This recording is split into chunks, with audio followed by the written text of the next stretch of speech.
Welcome to this week's Vanderbilt football pregame show on the Believe Podcast Network. I'm your host, Billy Derrick.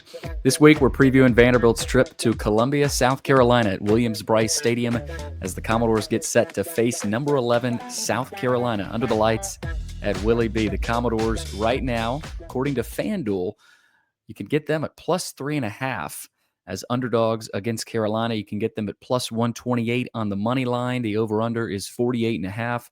The Commodores are 5-0 against the spread as road underdogs with Diego Pavia at quarterback. So you may want to sprinkle some money on the Commodores there. If you'd like to, head on over to FanDuel, one of our presenting sponsors here on Vandy247.com, and sprinkle some money on the Commodores if you feel so inclined. Before we talk about this matchup, though, I want to tell you about our presenting football sponsor, Joe Bulovas with Bulovas Wealth Management of Raymond James. If there's one thing we all share, it's that our lives are all unique. At Raymond James, they believe that's worth celebrating because financial planning isn't just about numbers and figures. It's about creating the life that you envision. So whether you're building a future or preparing for retirement, Joe Bulovas can guide you each step of the way, all while following a plan that's uniquely yours. That's life well planned. To learn more, call Joe at 615-645-6742. Raymond James Associates, Incorporated, member New York Stock Exchange, SIPC. It's Vanderbilt at number 11, South Carolina. The Gamecocks 3.5-point favorites right now, according to FanDuel. 6:45 p.m. Central Time kickoff, again, in Columbia. If you're not able to make it, you can watch it on the SEC Network. Great crew on the call. Tom Hart, Cole Kubelik, and Jordan Rogers. And if you're driving around in the car, be sure to tune in to our guys on 102.5 The Game with Andrew Allegretta, Norman Jordan, and Kevin Ingram. Speaking of Kevin Ingram, we'll have Kevin on the show a little bit later to dive into this matchup, talk a little bit about last week against Virginia Tech as well. I want to start things off, though, with a tribute to Bobby Johnson. Former Vanderbilt head coach Clark Lee played for Bobby Johnson. Of course, when he was a fullback with the Commodores on West End, he was the last Vanderbilt coach to beat South Carolina. It was a 24-17 win over the Gamecocks in Nashville back in 2008. That was the special start to the season. The Commodores started 5-0 after the win over South Carolina. They ended up beating Auburn, had college game day on campus, ended up beating Boston College in the Music City Bowl in Nashville. One of the more special seasons in Commodore football history. And Bobby Johnson is from Columbia, South Carolina. And Clark Lee has stayed in contact with him and his wife. Bobby will not be able to make it to the game, but he'll be there in spirit and on the minds of the Commodores. This will be an emotional game for the Commodores on Saturday night, and Clark Lee spoke on that and Bobby's memory and lasting impact on his life and career as a player at Vanderbilt just a couple of days ago. Take a listen. Get that win. Well, Coach is on my mind all the time, and I stay in touch with he and Catherine and text and talk regularly. So yes to that. I mean, obviously he played a huge role in my life. The opportunity he gave me here, the experience he created for this program, and I learned more watching him in my time here deal with the frustrations of a slow building process. He never blamed the team. He always found ways to come in on Sunday and give us the things that we needed to improve upon to take control over our experience. We were never victimized here. And so certainly, anytime I go back to South Carolina, it's important because that state means a lot to Coach. He was there in 21 when we were so close, and I know he and Catherine, I wish that they could be there with us. I wanted them to be with us, but traveling's a challenge, and I know that they'll be watching and pulling for us. Yeah, that's meaningful to me. And, the fact that he was able to beat them in back-to-back years, 07, 08, when you look at the way the series plays out, I think there's 4 wins total, and I think they both came in back-to-back sequences, but he was such an incredible coach and an incredible man, and it's no mistake that he was able to put those 2 performances back-to-back. So we're thinking about him. I've talked to the team about him this week. They know how important he is to me, and we always want to represent him when we play. That was Vanderbilt head coach Clark Lee talking about the impact Bobby Johnson had on him. And man, that's if Vanderbilt's able to get it done, that'll be a special feeling, and he'll be remembered by Bobby Johnson as well. And would love to get that win for Coach. Overall, Vanderbilt has struggled historically, as we all know, against South Carolina. They are 4-30 over the Gamecocks, not over the Gamecocks, against the Gamecocks, and both those wins came in a couple of streaks. Vanderbilt beat South Carolina back-to-back times. All 4 times they beat them. They're only 2-16 against the Gamecocks in Nashville, and just 2-14 against the Gamecocks in Columbia. Saturday night's game marks the 35th meeting all-time between the two schools. And like I said, the Commodores are looking for their first win in the series since all the way back in 2008. Before we talk about this game, though, let's talk a little bit about last week. Commodores beat Virginia Tech 44-20, storming back from a 20-10 halftime deficit to beat the Hokies. They outscored Virginia Tech 34-0 in the second half and outgained them 321-21. It was the largest second-half yardage disparity for the Commodores since 2002. The 24-point margin of victory was the largest for the Doors after trailing by 10-plus points in at least 80 years. It was a monumental win for the Commodores, and definitely the most dominant half of football that I've ever seen from a Vanderbilt football team. Luke Wyatt and Chris Lee both agreed with that as well earlier this week. It was the first non-conference road win over a Power 4 team since 2011 against Wake Forest up there in Winston-Salem. Diego Pavia was phenomenal. He accounted for 254 total yards, throwing for 193 and 2 touchdowns, while also adding 61 on the ground and lead blocking for a couple of plays as well. That was his 3rd straight game with multiple touchdown passes. So we'll see if Pavia can continue that on Saturday night. M.K. Young rushed for a career-high 95 yards and a touchdown. He also busted loose for a career-long 62-yard scamper to help Vanderbilt ice the victory. And then on defense, Nick Rinaldi led the Commodores with 6 tackles, including 2.5 for loss and a sack. He also earned Co-Defensive Player of the Week honors in the SEC. This week's player feature is wide receiver Tre Richardson, the Division II Washburn transfer. He leads the Commodores so far this season with 128 receiving yards. He made a couple of spectacular catches, but one of them for a touchdown on a 26-yard go-ahead score in the 3rd quarter at Virginia Tech. That was his first touchdown as a Commodore. He's also averaging a team-high 16 yards per catch. Here is my interview with Tre Richardson. Tre, I want to start with the 2 grabs, obviously the touchdown catch, but the first one I thought was just as impressive too. You had to dive late for that. What did you see on those 2, and did you feel confident that was going to be a touchdown? For the first one, yes. I just faked them out. I did my part, and they said if the ball comes up, we got to come down with it. That was our halftime adjustment because we wasn't really airing it out as much as we wanted to, but once we got around to it, the game exploded in different ways with the run game opening up, the pass game opening up. So when I seen the ball, I just knew I had to come down with it. Then the second catch, I ain't going to lie, I don't know what was going through my head. I was just like, I got to catch this ball, and I only got one arm to do it. So I caught it, I scored, and I was like, oh, yeah, I caught it. And then they were trying to review it, and I was like, nah, I know I scored. But, yeah, I was like, it's a crazy experience, especially in their environment. That was kind of like the play that made their fans go be quiet, start being quiet. So it was a fun experience. Yeah, with Diego, what's it been like getting confidence down with him? And because a lot of times that can take a little bit, with a new quarterback. And you told us earlier that you had known him and known of him, but what has it been getting confidence down with him and chemistry with him? It's been pretty good. It's like we clicked as soon as I got here, so the confidence has been there. He confident in me, I'm confident in him. He's gonna make the play, I'm gonna make the play, and we're just confident in each other, confident in the team. Is part of your game, a lot of receivers maybe go up and get it, or there's other guys that are, run under it guys. Like, how would you describe your game as a receiver? I feel like I can do both. I can run up under it. If I run up under it, I can run up under it. I can go on top and get it if need be. But I would say I'm more of a run up under it. But if I need to go up top, I can. How would you describe your journey to Vanderbilt to this point? I would say probably long, hard, and not something everybody would want to do. Do you think that has helped mold you into, the player you are, and it has been able to sort of, distract you from some of those things and go into the SEC and, play in front of environments like this? I would say JUCO probably prepared me the most for that, with playing at a good team already, and then everybody hates on a good team, so they don't give you your respect. So I feel like going there was probably helped me get used to that here. With you being out of JUCO, Diego started out of JUCO. There's some other JUCO guys and some walk-ons that are contributing, to this team.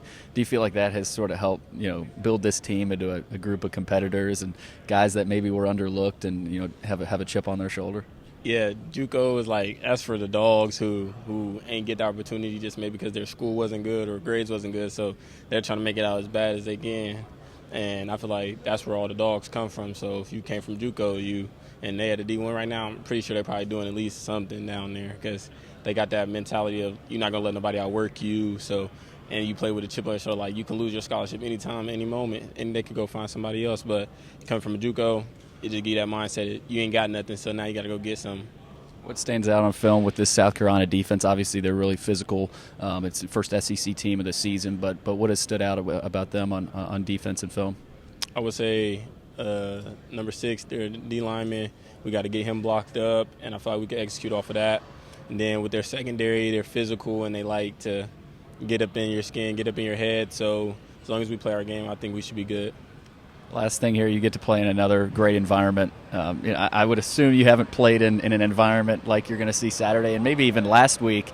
Do you enjoy that? Do you enjoy playing in those type of environments? Yeah, it's fun to me because me personally, I like shutting crowds down. So I feel like we can do that again this week. So that's my favorite part of playing away. And then having big stadiums, all these fans, is when they get to leave, and that's the best part of the game.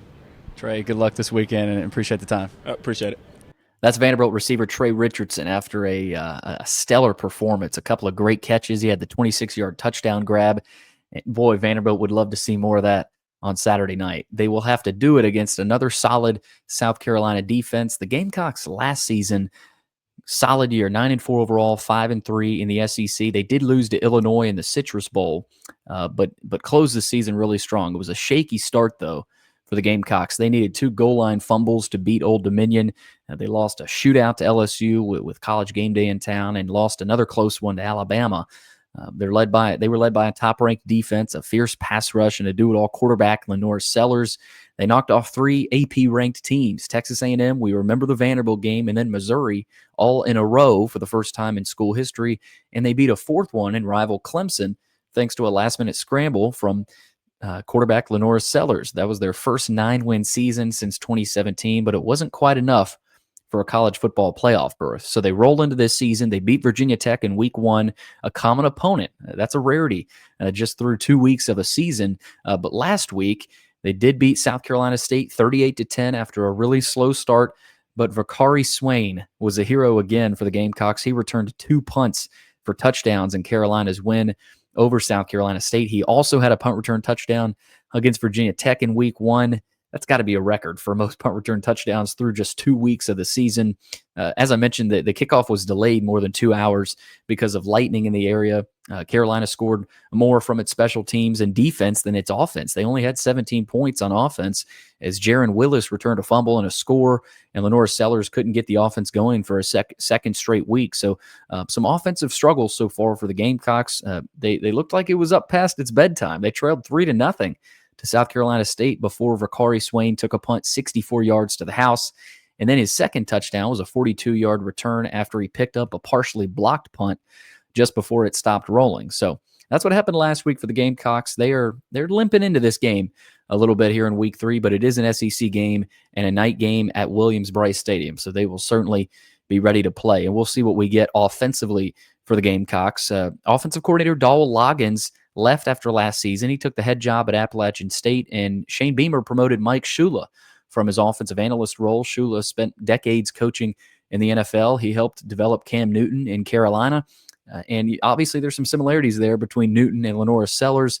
Sellers so far this season has been a little shaky, a little up and down, 337 passing yards and 2 touchdowns. He was sacked 4 times in that game against Virginia Tech in week 1. He didn't look great last week. It was 11 of 19 for 128 yards and a touchdown. He was sacked twice, He had 8 carries for just 28 yards. So nothing special or spectacular so far from Lenore Sellers. At the running back spot, they lose all SEC running back Rocket Sanders, who just dominated Vanderbilt last year. He had 881 rushing yards in 2024. They picked up a couple of transfers, though. Utah State transfer Rasul Faison was deemed eligible to play by the NCAA just a couple of weeks before the season. He rushed for over 1,000 yards last year at Utah State. He only has 12 carries, 61 yards so far this season. So we'll see what we get from him on Saturday night. Also, North Texas transfer Oscar Attaway. He's entering his 7th season of college football. 21 carries, 80 yards this season for Oscar Attaway. And then at receiver, they were young last year, and they got even younger this year with South Carolina not signing a single transfer. Instead, they signed the best wide receiver haul in school history with 5 4-stars, actually. So a lot of young talent there in that Carolina receiver room. They are led by Nick Harbor, freak athlete, 6'5", former 5-star, runs a 4.4 40-yard dash. He's got 3 catches, 99 yards, and a touchdown so far this season. So Nick Harbor is your guy to watch on offense for the Gamecocks.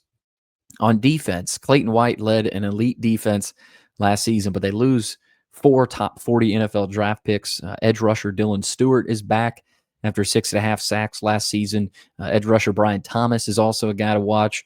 Their 4 best interior defensive linemen are gone, with TJ Sanders, Tonka Hemingway, Alex Huntley, and DeAndre Jules. All 3 linebackers are also gone for the Gamecocks. You've also got first-team All-SEC corner Nick Emanwari, who left the team last year, but Vakari Swain has stepped up at that position. So this is still a solid Gamecock defense as Vandy's going to have to be ready for on Saturday night. For our first SEC student-athlete availability report for Vanderbilt, Issa Wataha, defensive lineman, is questionable. And then for South Carolina, defensive back Judge Collier, who played a little bit last year and was supposed to play a lot this year, he is out for the Gamecocks, and tight end Brady Hunt is probable. So we'll see if Brady Hunt goes for the Gamecocks at tight end. All right, moving on to our guest portion of the show. Shorter guest portion today, but we will be joined by sideline reporter for the Vanderbilt Radio Network, Kevin Ingram, and also to close things out, Hale McGranahan, South Carolina reporter for the Big Spur on the 24/7 Sports Network. So we move on to our interview portion of the show, and we kick things off with Kevin Ingram. Keeping this week's pregame show rolling with a visit from Kevin Ingram, the first of the season, sideline reporter there with Andrew Allegretta and Norman Jordan on the Vanderbilt Radio Network, 102.5 The Game. That's where you can hear them all season long. And, of course, in Columbia this Saturday night, if you're driving around town in Nashville, be sure to tune them in there on 102.5 The Game.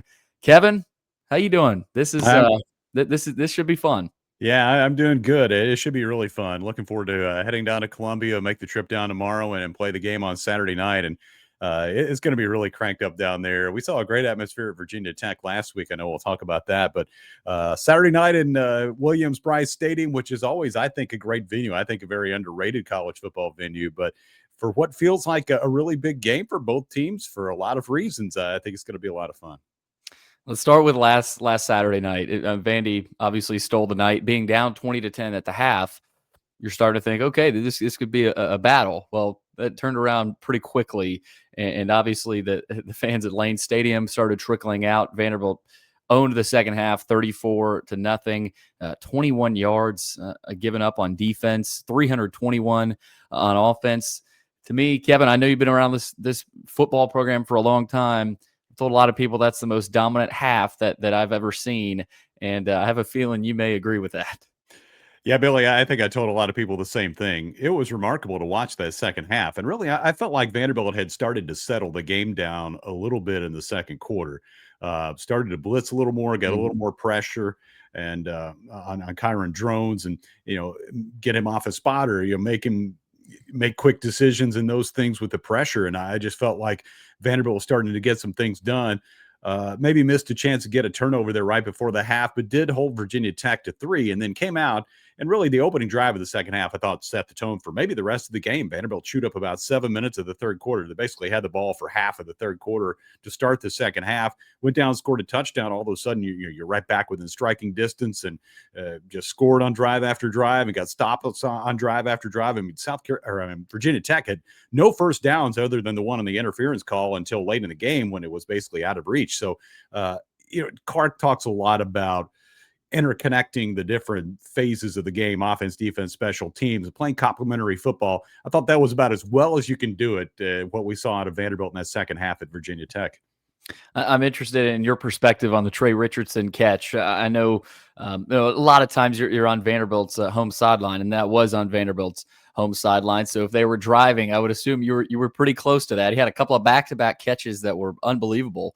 I thought the first one was just as impressive as that second touchdown catch where he had to dive for it late, and then you saw the one-handed catch in the end zone right in front of Theo Vaughn, I'm pretty sure. So just unbelievable to see that from him, his journey, but had to have been a decent view, at least for you there on the sideline.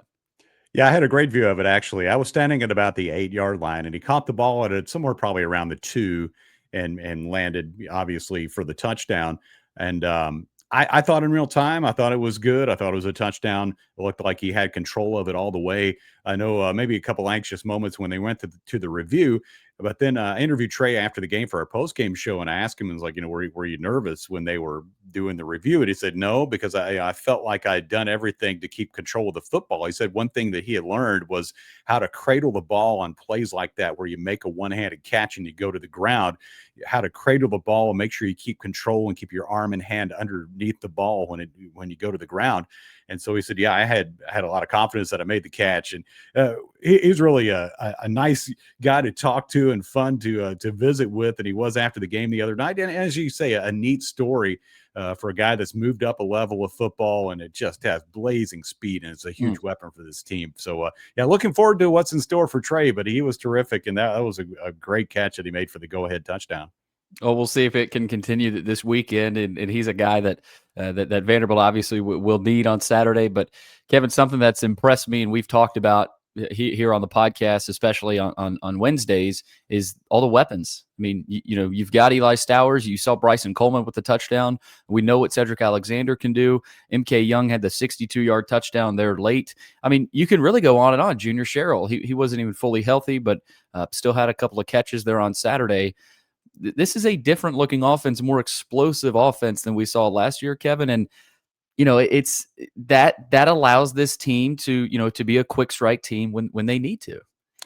It does. It does feel like there are more weapons for this team and better speed. I really thought, even going into the season after watching a lot of practice, and I know you did too, that this team looked more like a team that can compete in the SEC and have a chance to win every game than maybe anybody we've seen at Vanderbilt in quite a while. I love the speed. I love the athleticism. I thought the blocking up front on both sides of on offense, and then the work on the defensive side up front was really key in that win. But back to your original point, you talk about weapons. I mean, I don't know that Coleman was maybe a guy that was super high on the concern list for Virginia Tech, and all of a sudden he's catching and running 54 yards for a touchdown. That was a key score for Vanderbilt at that spot in the game. He was trying to settle things down after Virginia Tech got off to a hot start. Vanderbilt turned it over a couple times and led to points. I mean, that was really a big play. And Richardson with his speed and some of the other guys you mentioned. I mean, Cedric Alexander, he's looked terrific so far. Looks like he's stronger and faster and able to certainly deliver contact in addition to being just a terrific running back. So and then Eli Stowers. I mean, that guy looks like an NFL player waiting to happen. And talking to folks who've either covered the NFL or been around that league, and they said, yeah, he looks like he's going to fit in just fine at the next level. But at this level, he's pretty dominant. He's a fantastic player. And it was not on my bingo card. I don't think anybody's bingo card is that Caleb Barnett would have the first touchdown against Charleston Southern, and then Bryson Coleman against Virginia Tech. But that's Tim Beck for you in this offense, the deception with it. This weekend, obviously, is another challenge, Kevin. We've got a night game at Williams-Brice Stadium. Clark Lee and Shane Beamer have a couple of similar paths. Obviously, Shane Beamer has done a little bit more winning, but obviously the last couple of years, last year was an unbelievable season for Vanderbilt. But Clark has talked about this, and he talked about it Tuesday, that you go back to that game in 2021 where both coaches were in year one. That it was kind of a struggle for both teams. And now you look at the programs now and where they're at and the talent they have. There's NFL players on both sides. I thought that was a good point that, these programs have come a long way. Vandy maybe hasn't beaten Carolina under Beamer yet, but it's not like they haven't been close either. So I thought that was an interesting point from Clark Lee that, Beamer and Clark, they've had similar paths of building these two programs up. Yeah, they really have, and they've both done a terrific job, and similar, and maybe in some different ways. But yeah, that game in 21, it felt like one that got away for Vanderbilt. Had a great chance to win in Columbia, and I remember I think South Carolina brought in a guy who was a walk-on quarterback and made a big throw. And it's funny, I remember also in the week or so after that game, we sat with Clark Lee and he basically showed us on the video what went wrong on that play and how just maybe one bad step by a defensive player can really be costly, and it was there, and Vanderbilt missed an opportunity to win. It's been a long time since the Commodores have been able to beat these guys. You go back to 07 and 08 when Vanderbilt won back-to-back years. I remember working that game in Columbia in 07 and then winning at home in 2008 the following year. Both were great atmospheres. It was really big for Bobby Johnson at that time because he's a Columbia, South Carolina native. He grew up selling soft drinks at Williams-Brice Stadium. He would tell that story, and that was really special for him to win. It was one of those games, I think it was like one of those 11 o'clock games where you go in there and you maybe catch him off guard a little bit, and everybody's not quite as jacked up as they would be for what we'll see this weekend, which will be kickoff Eastern time. That'll be just before 8 o'clock. That is a special element to this that, Clark played under Bobby, and I've told some people too that, and Clark has spoken about this publicly, that never felt like, Bobby sort of had everything he needed to win at Vanderbilt. And he still did. That 08 season obviously was special, started 5-0, ended up winning the, first bowl game since, the 80s. So that is a special aspect of this. But also, Kevin, and I want to get your perspective on this being around the program, especially in these road environments, the mentality. What have you seen just with these guys? I mean, we've seen some clips before the game, obviously, of Enter Sandman and the team ready to roll. Like, their mentality going on the road is I don't know that I've seen anything like it. And you have to embrace it because every single road environment that they're playing in this year is going to be brutally tough. Yeah, the road schedule this year is unbelievable. Starting with Virginia Tech last week, and that was a great atmosphere, the Enter Sandman entrance and all those things. But it was also a packed house and a loud crowd early in the game, and then it was just weird that it was empty and you're kneeling down a couple times and going to the house at the end. It was basically our guys and some Vanderbilt fans that were all that was left. This will be unbelievable on Saturday night. But I think, like you say, you have to embrace it when you go on the road. Like I always think, if I was a player, I think I would love playing road games. I think it would be super fun to go in there and try to quiet them down and see if you can deal with all of that. And the players, by the time you get to this level, you're good at dealing with noise and distractions and the different hand signals and things that you have to do to run your offense effectively when you're in that environment you can't hear very well.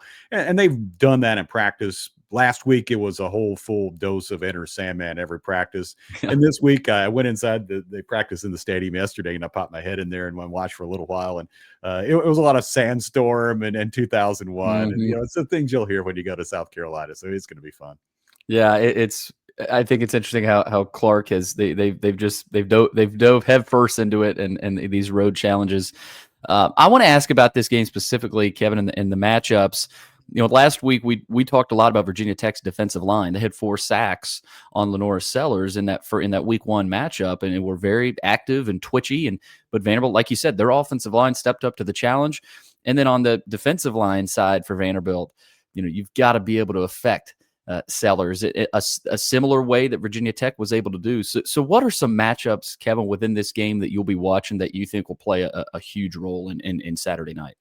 Yeah, I think the key one is, well, really for both these defenses trying to deal with these quarterbacks. Diego Pavia for Vanderbilt, obviously, and you got a terrific defense for South Carolina. Maybe not the firepower that they had last year when they had all those great defensive linemen, but still really good. Dylan Stewart and the rest of the crew over there. But I think as far as Vanderbilt trying to deal with Lenora Sellers, he's a handful. He can really throw, he can really move. We've played against him a couple times already. He's just a fantastic player. But, can you get that pressure on him like you saw Vanderbilt have success with against drones last week? I mean, how much will you dial up the blitzes and bring extra guys? I know the stats may not show it, but I think Miles Capers has really been good so far. He just feels like one of those guys that impacts the game coming off the edge, puts pressure on the quarterback. He can deflect a pass. He gets his hands up. He's tall and really long, and he's going to be our guest for this week's pregame show. And it's special for him too. He's going back to close to home for him. He grew up maybe an hour or so from Columbia.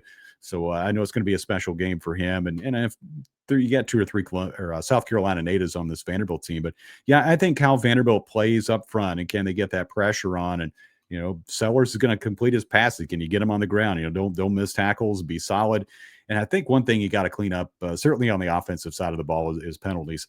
A few too many of those, even over the first 2 games. This has typically been a program and a team in Vanderbilt that's been good in that area, been disciplined, and not shot itself in the foot too much when it comes to penalties. I think you're going to have to really clean those things up and not have those unforced errors to have a good shot to win on Saturday. We'll see what happens. Vandy in South Carolina Saturday night. That's Kevin Ingram, Vanderbilt football sideline reporter. They've got a heat wave in the southeast, Kev. So you may have to pack the shorts, polo and shorts. Yeah, tank top. It will be for me down there. No, yeah, it's going to be warm. It's really unusually hot weather. I mean, that's a place that if you play early in the season, especially for a day game in South Carolina, it's typically pretty warm down there. Virginia Tech, man, the weather is just perfect. Yeah, how was it there? It was really nice. I was actually a little worried that it might rain, and we had a few sprinkles at halftime, but overall it was just nice. Right. Like it was like high 60s. It was just perfect weather. Nice. But, this week is going to be hot. It's going to be hot, and players, that'll be an extra element, but night game will help there too. Yeah. Had you ever been to Lane Stadium? That was the first time I'd been there first time to Lane Stadium. The first time I've been to Virginia Tech for football. I've been there once for basketball last season. But I really liked it. It's a really cool atmosphere. They have loud fans that are really passionate about their team. And some of them voiced that at me as I was walking down toward the field. That's okay. That's what you do. But yeah, these atmospheres are so fun. And I always say in the SEC, it's like, the next one you go to is better than the last one you went to. But South Carolina is one of the best, and it's going to be rocking. It's going to be fun Saturday night. Kevin, good luck on the call, and we'll talk soon. Appreciate it. All right, Billy. Thanks a lot, man. Wrapping up this week's pregame show with a visit from Hale McGranahan, who covers South Carolina for the Big Spur, a part of the 247 Sports Network, along with us here at Vandy247.com. Hale, how you doing? Appreciate the time. Yeah, doing well, Billy. Hope you are as well. Absolutely. I want to dive into this game. This series, obviously, dating back to 2008. South Carolina has dominated. Vanderbilt had back-to-back wins there in 2007 and 2008. And ever since then, Carolina, I say dominated. There's been some close games in there. There's probably been some years where Vandy's been the better team or more talented or should have won and didn't. These teams have been up and down. It's an interesting series, but how do you feel about the chances that Vanderbilt has on Saturday night to potentially knock off the Gamecocks? Yeah, probably as good a chance as any since I've been covering the team since 2016. And 2016 was Will Muschamp's first season as head coach, and the Vanderbilt game was the season opener that year. And Carolina won with a field goal in the fourth quarter. And then I guess the more recent, like real close game between these two teams was, I think it was the 2013 game. Mm-hmm. Or 2023 game. Or no, excuse me, 2021, I guess it would have been. With, 21, that's when Zeb Nolan hopped off the bench and led the game-winning drive. Yeah, I'm getting my years all jacked up. But, yeah, that 2021 game when Luke Doty had started and he had to step out with his foot injury that was a problem for him to start the season. Xavier Legette had that big touchdown catch from Zeb Nolan, like you said, Billy. So, yeah, there have been some close ones, and I think we're trending in that direction here Saturday night for another close one. Well, there's a common opponent. Both teams have played Virginia Tech, Carolina in week 1, Vanderbilt, of course, last week. Do you take much from that? Looking, I know fans will probably look at that and on the Vanderbilt side, feel confident potentially. But, as a guy covering South Carolina, do you look at that and compare the two? Or is it more of, hey, we're still just 2 weeks into the season. You can't look too deep into those sort of things.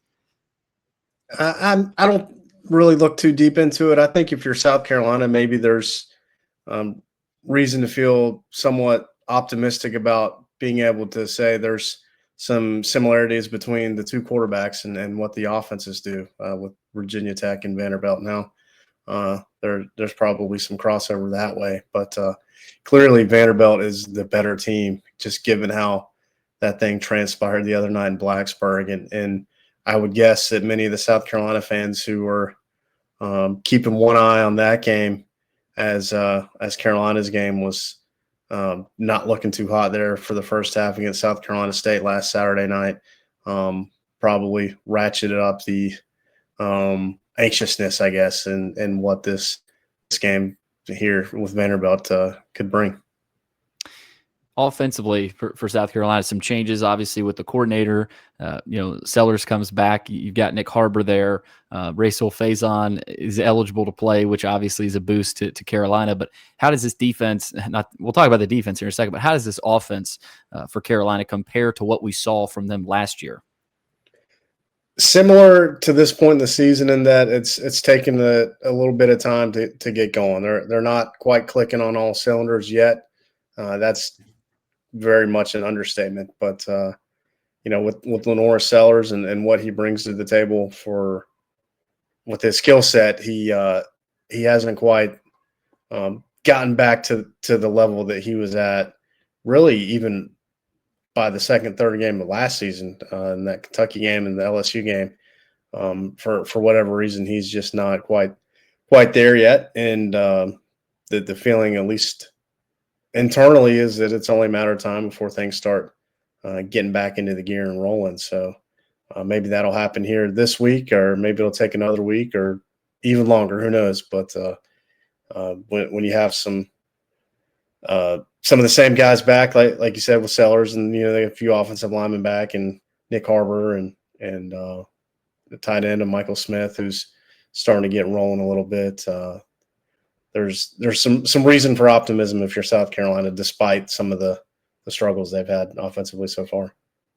I want to go back to that offensive line. In that Tech game to start the season, you saw the Hokies defensive line get some pressure, obviously on Sellers, and I think he was sacked 4 times. And that's week one. Look, you can't probably take too much away from that. But in terms of the Carolina offensive line, how much confidence do you have in that unit, especially coming into this Vanderbilt game, where Vanderbilt was able to really heat up Kyron Drones last week, especially in that second half as well? Yeah, it's definitely a work in progress. And you mentioned the 4 sacks that Virginia Tech had. 2 of them were clearly Lenore's fault. They had the safety where it was a quick out to the right, and he just, for whatever reason, didn't let the ball go. And the guy was open, and he held on to it and took the sack, and Virginia Tech got their first 2 points of the game. And there was another one, I can't remember exactly at what point later in the game, but he was trying to do the Lenore Sellers thing where he shakes loose to some guys and gets free and has a big spectacular gain. So there's a little bit of give and take with that, I guess, because he was able to get free, especially in the fourth quarter with some of those plays. So yeah, at least a couple of those to this point in the season are on him. And I guess you can, if you're a Carolina fan or the coaching staff or even the offensive line, you kind of have to take the good with the bad, because for every 1 or 2 that he maybe shouldn't take, there's probably going to be some more that he's able to break free and do something special. So kind of a double-edged sword, I guess. This Gamecock defense, of course, lost a lot from last year. 4 of the top 40 NFL draft picks defensively off that team. Still a solid unit this year. Heard a lot about the linebacker room. Obviously, Dylan Stewart is a guy to watch that'll be in the NFL next year as well. The secondary is still strong. What can Vandy fans expect to see from this Carolina defense on Saturday night? Because you got to believe Beamer is going to rely on that group to hopefully slow down Pavia. Yeah, so they're still really fast at linebacker. They've got some good athletes there. They lost a bunch of guys from that team last season, lost a bunch of guys up front from the line, especially at tackle. But they've played pretty well here through 2 games. Obviously, South Carolina State wasn't a huge test. The secondary is a little bit of a question mark in that there have been some injuries these first couple games, and there's some unknown up until I guess here in about an hour when the SEC injury report drops.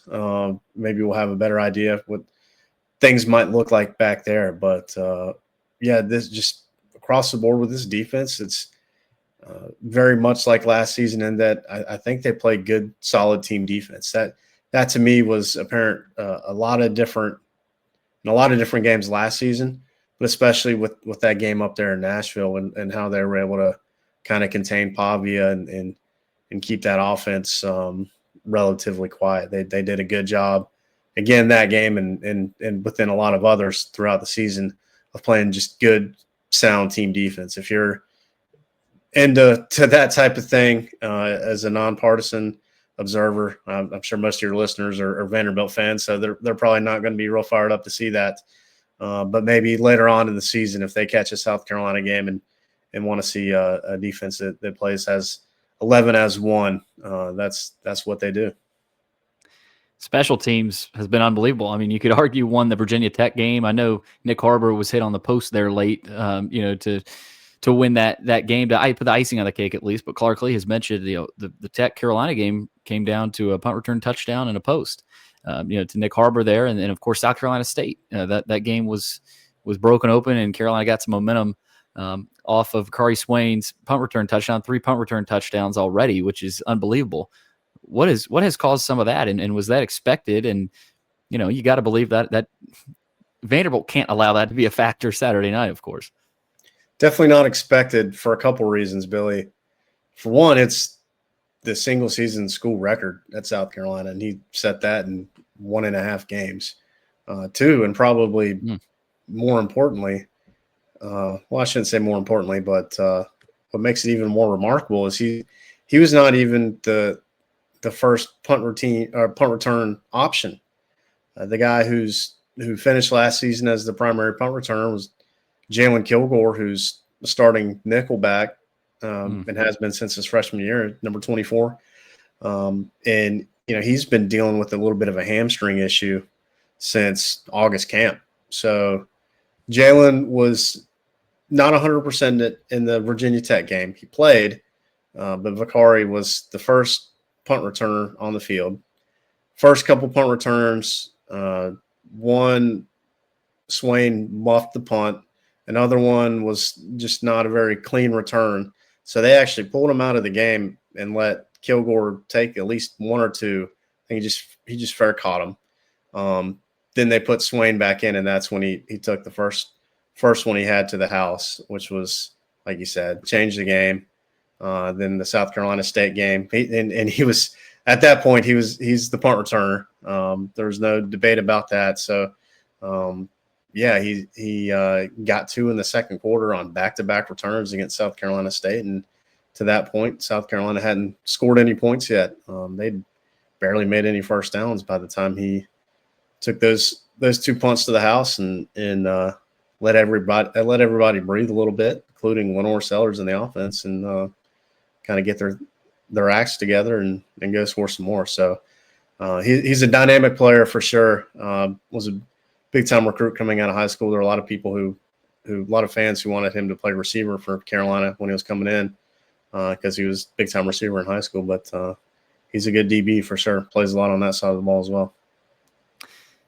This game's going to be fun, obviously, and I think one reason is because Pavia, a few months ago on Bustin' with the Boys said that he's got this game circled. Obviously that's understandable because Carolina came in here last year and just bullied Vanderbilt and won 28-7, and it was late in the year, and Pavia obviously was a little banged up, but that was a bad matchup for Vanderbilt, and so Vanderbilt is going to try to atone for that. It's in week 3 this year, but also yesterday Vanderbilt offensive lineman Bryce Henderson had a few things to say and basically guaranteed a win. So, it's going to be interesting, but I'm interested on the Carolina side. Have you sensed the players seeing that? Have they made any comments on any of that? And what's Carolina's mood going into this game, at least from the players? Yeah, they're definitely aware of that stuff, but they're the guys who came and spoke to the media this week were pretty buttoned up when they were asked about that stuff. They didn't have a whole lot to say in regards to it, and I'm guessing they've probably been coached up to keep it on the straight and narrow that way. So I'm sure they'll get all the motivation they can out of that if they haven't already. And regardless, I think they're going to come ready to play, whether Diego Pavia did that busting with the boys spot or not, especially after last week's game against South Carolina State and how many issues they had offensively, I guess, and certainly they won't be on the field with Diego Pavia. But yeah, I don't think this team needs any more reasons to be motivated. But I guess QB there in Nashville wanted to give them a little something else. All right, last thing from me. What matchup within this game do you think decides it? A lot of people go to the offensive line, defensive line, but a lot of times, you look at some receiver or secondary matchups. But what are you looking at? What are you watching for the most part in this game to see what decides it? Yeah, I think offensively, I'll start there. That for South Carolina, they need to stay on the field and pick up some first downs, sustain some drives, and not, have runs on 3 and outs, which they've kind of done here at times these last few games, going back to the bowl game. They've had some troubles at times, and I guess any team can run into that. But with what Vanderbilt does and how solid they are at running the football and trying to keep the ball away from the opposing offense and win the time of possession, I think that's paramount for Carolina in this matchup, especially just given some of the issues they've had on offense to this point in the season.